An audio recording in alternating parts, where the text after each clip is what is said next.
اللہ کریم کے بابرکت نام سے شروع جو تمام جہانوں کا رب ہے۔ دوستو، آج کی اس ویڈیو میں ہم کائنات کے سب سے بڑے بدبخت کافر کے بارے میں آپ کو بتائیں گے۔ یعنی آج کی ویڈیو میں ہم آپ کو فرعون کے بارے میں بتائیں گے کہ فرعون کون تھا اور کس کی اولاد میں سے تھا، اور فرعون کو فرعون کیوں کہا جاتا ہے، اور فرعون مصر کا بادشاہ بننے سے پہلے کون سا کام کیا کرتا تھا، اور فرعون مصر کا بادشاہ کیسے بنا، اور فرعون نے خدائی کا دعویٰ کرنے کے لیے بنی اسرائیل کے مسلمانوں کو کس طرح جانوروں جیسا جاہل بنا دیا تھا، اور پھر کس طرح فرعون نے خدائی کا جھوٹا دعویٰ کیا اور کس طرح وہ مصر کا جھوٹا خدا بنا۔ دوستو، ان تمام سوالات کے جوابات آج کی اس ویڈیو میں ہم جاننے کی کوشش کریں گے۔ دوستو، فرعون وہ کہ جس کا ذکر قرآن پاک میں ملتا ہے اور جو حضرت موسیٰ علیہ السلام کے دور میں پایا جانے والا فرعون تھا، اس کا نام ولید بن مصعب یا مصعب بن ریان تھا۔ بعض مورخین نے اس بدبخت کا نام قابوس بھی تحریر کیا ہے۔ دوستو، فرعون بدبخت کا تعلق قبیلہ قبطیہ سے تھا اور اس کی عمر 400 سال تھی۔ دوستو، اس 400 سال کی عمر میں فرعون نہ تو کبھی بیمار ہوا اور نہ ہی کبھی اس کے سر میں درد ہوا اور نہ ہی کوئی دشمن اس پر غالب آیا۔ دوستو، اس کا چہرہ تانبے کی طرح چمکتا تھا، اسی وجہ سے یہود و نصارہ اس کو قابوس کہا کرتے تھے۔ دوستو، فرعون بادشاہ بننے سے پہلے محنت مزدوری اور تجارت کیا کرتا تھا۔ ایک دن یہ محنت مزدوری سے تنگ آ کر بازار کی طرف نکلا اور وہاں پر اس کی ملاقات حامان سے ہوئی۔ دیکھتے ہی دیکھتے ان دونوں بدبختوں کی ملاقات دوستی میں بدل گئی۔ چنانچہ اس وقت وہ دونوں ملعون کام کی تلاش کے لیے شہر کی طرف روانہ ہو گئے، اور ان دنوں شہر کے اندر خربوزے کی خرید و فروخت کا کام زیادہ تھا۔ اس طرح یہ دونوں بدبخت ایک خربوزے والے کے پاس گئے اور اس سے کام مانگا۔ چنانچہ اس وقت خربوزے والے نے ان دونوں سے کہا کہ میرے خربوزے لے جاؤ اور بازار جا کر بیچ آؤ۔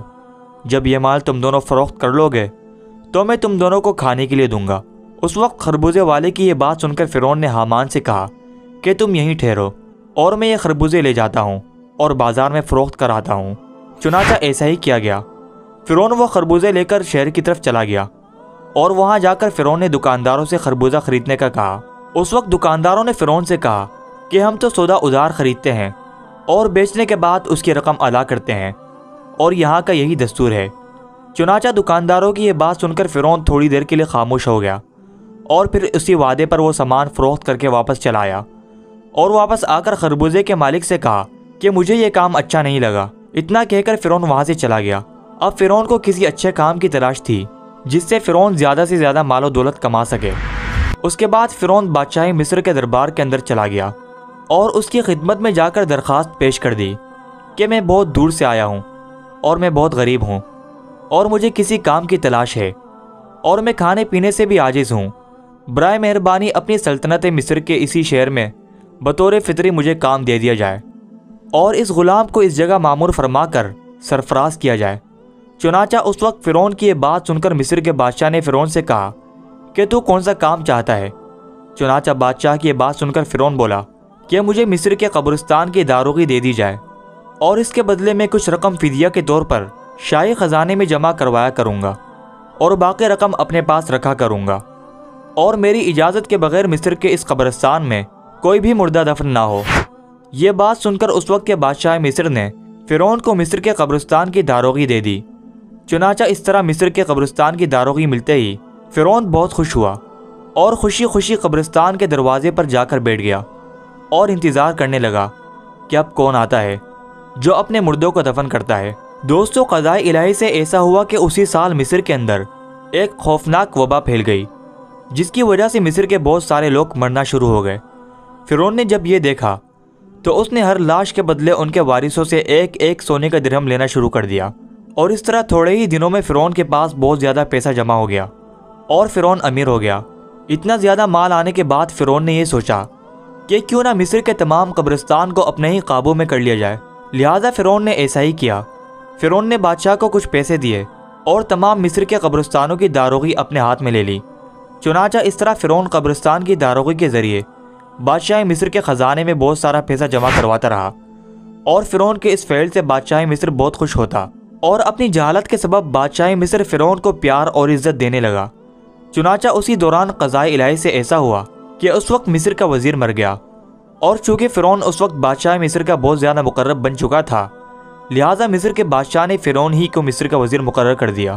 چنانچہ اس طرح اقتدار ملتے ہی فرعون اقتدار کے نشے میں بدمست ہو گیا اور اس نے اپنے دوست حامان کو بھی اپنے پاس بلا لیا۔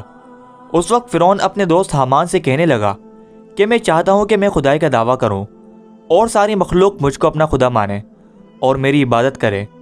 فرعون کی یہ بات سن کر حامان بہت حیران ہوا اور فرعون سے کہنے لگا کہ اگر تو خدائی کا دعویٰ کرنا چاہتا ہے تو سب سے پہلے بنی اسرائیل کی تمام مخلوق کو اپنے ہاتھ میں لے لے اور ان کے دل میں اپنی محبت پیدا کر۔ حامان کی یہ بات سن کر فرعون نے حامان سے کہا کہ ایسا کرنے کے لیے آخر کیا کیا جائے اور یہ لوگ کس طرح مجھے اپنا خدا تسلیم کریں گے، کیونکہ اس وقت تمام لوگ حضرت یوسف علیہ السلام اور حضرت یعقوب علیہ السلام کے دین پر تھے، اور کس طرح وہ لوگ اپنے دین کو چھوڑ کر فرعون کو اپنا خدا تسلیم کرتے۔ اس وقت فرعون نے اپنے دوست حامان سے اس کے بارے میں کوئی تدابیر نکالنے کا کہا۔ فرعون کی یہ بات سن کر حامان کچھ دیر کے لیے سوچتا رہا اور پھر یہ تدبیر نکالی کہ بادشاہ مصر سے یہ درخواست کی جائے کہ میں چاہتا ہوں کہ تمام مصر کے لوگوں کی تمام تر خواہشات مفت میں پوری کی جائیں اور ان لوگوں کے تمام تر اخراجات میں اپنی جیب سے ادا کروں گا، اور لوگ جو بھی چیز حاصل کرنا چاہیں وہ بالکل مفت میں حاصل کر سکتے ہیں۔ چنانچہ اس وقت بادشاہ مصر نے فرعون کی یہ بات سن کر اس کی درخواست قبول کر لی اور 1 سال کے لیے تمام مصریوں کو یہ رعایت فراہم کر دی، اور فرعون نے 1 سال میں تمام اخراجات میں ہونے والی رقم حامان کے ہاتھ میں بادشاہ مصر کے خزانے میں جمع کرا دی، اور پورے مصر میں یہ اعلان کروا دیا گیا کہ اس سال خزانہ رعایتوں پر معاف ہے، اور ہم نے اپنی طرف سے تمام تر اخراجات کی رقم بادشاہ مصر کے خزانے میں جمع کرا دی ہے، اور مزید 2 سال کے اخراجات کی معافی کے لیے بھی ہم نے سرکار عالی میں درخواست کی ہے اور وہ بھی قبول ہو گئی ہے۔ چنانچہ فرعون کی یہ بات سن کر مصر کی تمام رعایا بہت خوش ہوئی، اور مصر کے تمام غریبوں اور مسکینوں نے فرعون کی ترقی کے لیے خوب دعائیں کی۔ چنانچہ ادھر مصر کی رعایا فرعون کے اس عمل پر بہت زیادہ خوش تھی۔ چند ہی روز بعد مصر کا بادشاہ بھی مر گیا۔ چنانچہ اس وقت اس مرنے والے بادشاہ کا کوئی بھی والی وارث نہ تھا جو اس کے تخت پر بیٹھتا اور اس کی بادشاہت کو سنبھالتا۔ اس طرح بادشاہ مصر کی تجہیز و تدفین کے بعد 3 دن تک عیادت ہوتی رہی، اور چوتھے روز تمام مصر کے لوگ، قاضی، مفتی، عالم، فاضل، امراء و غرباء، چھوٹے بڑے سب بادشاہ مصر کے دربار میں حاضر ہوئے اور کہنے لگے کہ بادشاہ کے تخت پر کسی کو بٹھایا جائے، کیونکہ ملک بادشاہ کے بغیر بے سروپا ہو گیا ہے۔ چنانچہ اس وقت مصر کے لوگوں نے فرعون سے یہ نیکی دیکھی تھی کہ فرعون نے 3 برس کا خزانہ مصر کے لوگوں کو معاف کروایا تھا اور ان کے اخراجات کا 3 برس کا پیسہ اپنے پاس سے بادشاہ مصر کو دیا تھا۔ اس لیے مصر کے تمام لوگ فرعون کے اس عمل سے بہت زیادہ خوش تھے، اور فرعون کی یہ خیرخواہی دیکھ کر مصر کے تمام لوگوں نے فرعون کو مصر کے بادشاہ کے تخت پر بٹھا دیا اور فرعون مصر کا بادشاہ بن گیا۔ اس وقت لوگوں نے یہ خیال کیا کہ فرعون بہت اچھا انسان ہے اور ہماری رعایا کا بہت زیادہ خیال رکھے گا۔ اس طرح جب یہ فرعون مصر کے وزیر سے مصر کا بادشاہ بنا تو اس وقت فرعون نے اپنے دوست حامان کو مصر کا وزیر مقرر کر دیا۔ فرعون مصر کا بادشاہ بنتے ہی اپنے دوست حامان سے کہنے لگا کہ اب پورے مصر میں ہماری بادشاہی ہے، ہم جو چاہے وہ کر سکتے ہیں۔ اس وقت فرعون نے حامان سے کہا کہ اب کوئی ایسی تدبیر نکالو جس کی وجہ سے مصر کے تمام لوگ مجھے خدا ماننے لگے اور میری عبادت کرنے لگے۔ اس وقت حامان بدبخت نے فرعون ملعون کو یہ مشورہ دیا کہ پہلے مصر میں یہ حکم جاری کیا جائے کہ مصر کے اندر جتنے بھی علماء اور فضلاء دین کی تدریس کر رہے ہیں وہ سب کے سب دین کی درس و تدریس کو ختم کر دیں اور لوگوں کے درمیان اسلام کی تبلیغ کا یہ سلسلہ بالکل ختم کر دیا جائے، تاکہ آہستہ آہستہ تمام لوگ اپنے دین سے دور ہو جائیں اور اپنے دین سے بے خبر ہو جائیں، اور آئندہ آنے والی نسلیں دین سے بے خبر اور جاہل پیدا ہو۔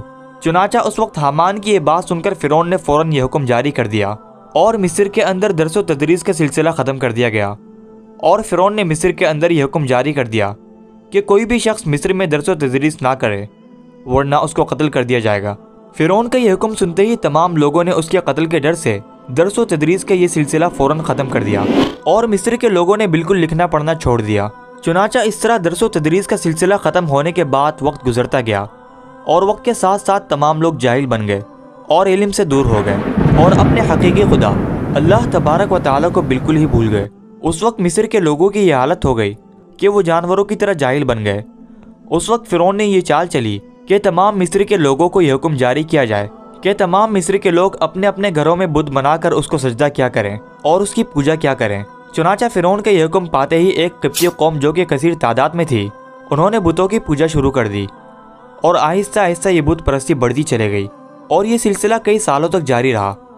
اور پھر اس کے بعد فرعون نے مصر میں یہ اعلان کروایا اور اس اعلان میں یہ الفاظ لوگوں کے کانوں تک پہنچائے جس کا ذکر قرآن پاک میں یوں ملتا ہے جس طرح کہ اللہ تبارک و تعالیٰ قرآن پاک میں ارشاد فرماتا ہے، اور پس لوگوں کو جمع کیا اور لوگوں سے کہا کہ میں ہوں رب تمہارا سب سے بڑا اور بلند۔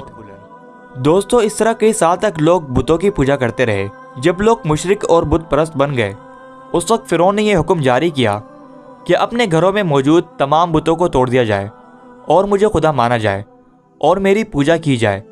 چنانچہ فرعون کا یہ حکم ملتے ہی تمام لوگوں نے ایسا ہی کیا۔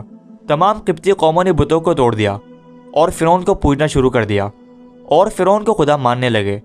لیکن قبطی قوم کے علاوہ دوسرا کوئی بھی فرعون کو خدا نہیں مانتا تھا۔ قبطی قوم ایک واحد ایسی قوم تھی جو فرعون کو اپنا خدا مانتی تھی۔ باقی تمام لوگ اللہ تبارک و تعالیٰ کی وحدانیت پر یقین رکھتے تھے اور اللہ تبارک و تعالیٰ کو اپنا خدا مانتے تھے۔